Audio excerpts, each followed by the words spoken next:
Robby, what's on your radar today? Well, last week, a curious announcement appeared in Politico and elsewhere. The Department of Homeland Security is creating a disinformation governance board to discuss strategies for reducing the spread of so-called misinformation, specifically with respect to foreign policy. DHS is especially concerned about misinformation that originates from Russia or involves Russian influence on American politics. The head of the board will be Nina Jankowitz, previously a fellow at the Wilson Center, a foreign policy-focused think tank. She was also a Fulbright fellow, worked for the Ukrainian Foreign Ministry in Kyiv. She is probably a smart, distinguished, possibly well-meaning public servant. That doesn't change the fact that the very existence of a government-run disinformation board raises serious First Amendment concerns. After all, it is not the U.S. government's responsibility to decide what is and what is not misinformation. The people decide that for themselves. Moreover, the federal government has shown itself not particularly adept at identifying misinformation. Government-supported efforts to suppress the COVID-19 lab leak theory and the Hunter Biden laptop story have proven to be disastrously misguided. In both of those cases, social media sites centered those stories because supposed experts in the mainstream media and in the government gave them bad recommendations. In fact, when then candidate for president Joe Biden was asked about the Hunter Biden laptop story, he confidently deemed it misinformation, citing 50 former government intelligence officials who suggested the story was fake and planted by Russia. So if the spy masters for the FBI and the CIA can't always tell the truth from lies or conveniently label the truth as a lie when it serves their preferred narratives, why would this DHS board be any different? Homeland Security Secretary Alejandro Mayorkas tried to put the public at ease on Sunday, saying this to CNN. Let's talk about a different topic, which is what you are calling, your department is calling the Disinformation Governance Board. You unveiled that this week. Republicans are calling it Orwellian and comparing it to the Ministry of Truth in the novel 1984. Can you clarify what exactly is this? What exactly will this Disinformation Governance Board do? Will it monitor American citizens? Dan, I'm very pleased to do so. It's clear. I mean, those criticisms are precisely the opposite of what this small working group within the Department of Homeland Security will do. And I think we probably could have done a better job of communicating what it does and does not do. So from Mayorkas' perspective, the Misinformation Board has created misinformation about the Misinformation Board's scope and purpose. Great. I feel better already, don't you? Disinformation that creates a threat to the security of the homeland is our responsibility to address. And this department has been addressing it for years, throughout the years of the prior administration and on an ongoing basis. Disinformation from Russia, right. China, we know Iran. the problems, but it's still not clear to me how this governance board will act. What will it do?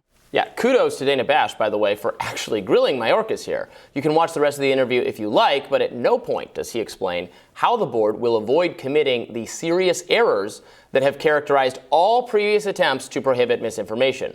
The most comforting thing he said was that the board won't have much actual power since it's only acting in an advisory role, supposedly.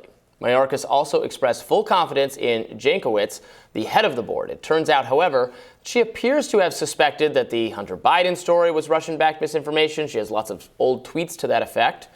Now, she is the author of the recent book, How to Be a Woman Online, Surviving Abuse and Harassment and How to Fight Back.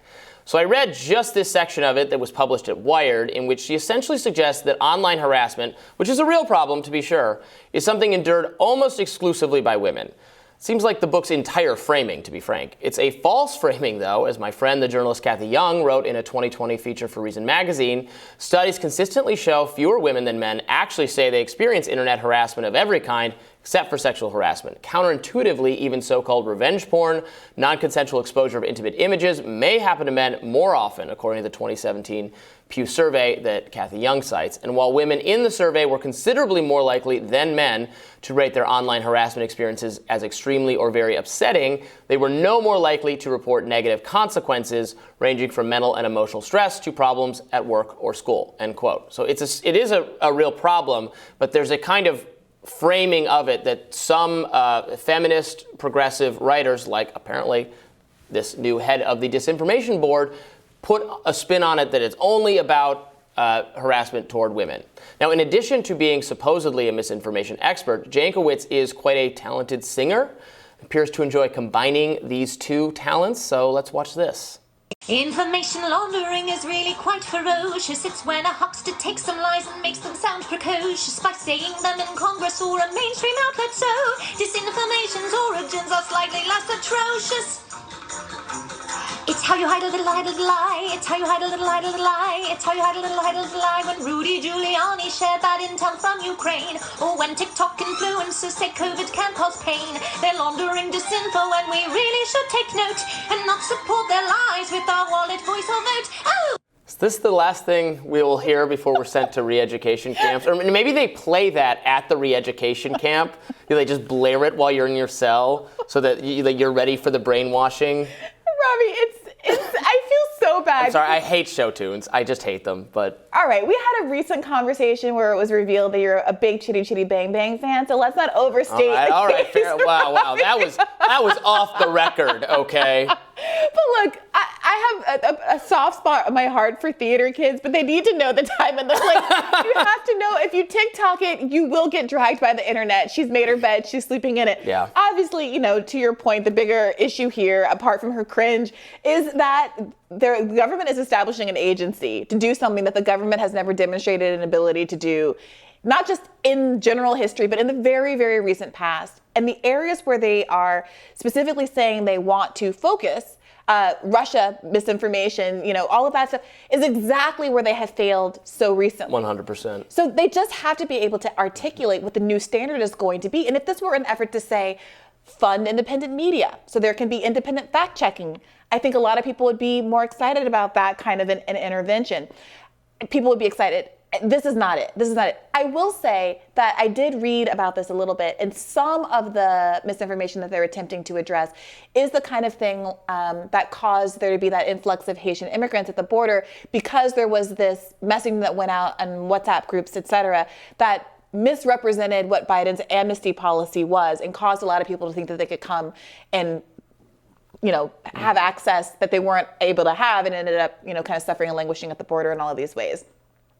I think that makes sense for the Department of Homeland Security to try to monitor and observe when those kinds of messages are going out that cause real harm to the groups that are now laboring under the misapprehension that they were going to be able to find some amnesty here, regardless of what you think about the existence or whether there should be better amnesty programs. Yeah, if this board's purpose is to scrutinize DHS and the FBI and other government intelligence officials for spreading misinformation, that would be a great idea. Yes, There's a lot of government-backed misinformation on Russia, COVID, et cetera. But so much of the misinformation isn't misinformation, and this is my favorite anecdote, is when I was asked by a reporter at one point while working on the Bernie campaign, what do you think of the fact that Russia is spamming Black Americans, saying that there's discrimination in this country, and what are you going to do about it, and the Democratic Party hasn't done enough to help Black people?